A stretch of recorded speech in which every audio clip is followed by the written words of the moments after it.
Mutshama-xitulu wa IFP ka xifundzhankulu xa Gauteng Bonginkosi Dlamini u vula leswaku mutshama-xitulu lontshwa a ha ku hlawuriwaka wa ANC wa Joni o va ku lorheni leswaku ANC ri ta fuma doroba hi nkarhi lowu nga hetiku mbilu.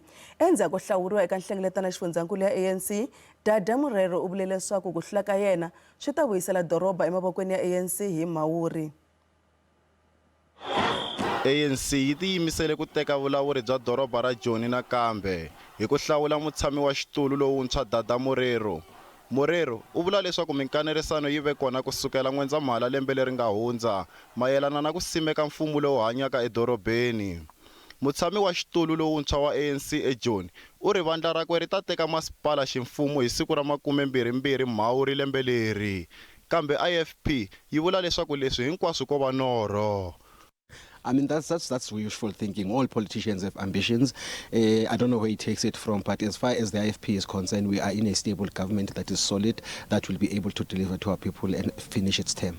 To say where there is IFP, there will be stability, there will be governance, there will be service delivery, and we will fight corruption. Therefore, the Johannesburg coalition government currently that we are part of is a stable government which is delivering to our people. And as far as the IFP is concerned, this government is going to end its term.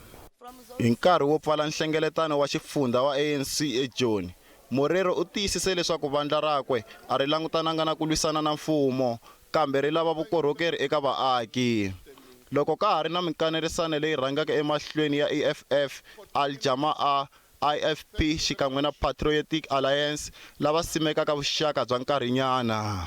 We are not obsessed about state power. We are obsessed about rebuilding the ANC and responding to the challenges that our communities are faced with. And that's what conference said when Comrade Chris Vondo delivered the base document. He spoke to us as a liberation movement, cleaning ourselves, doing the right things, and not be obsessed about state power, but we must be more obsessed about service to the people, whether we are in government or we are not in government.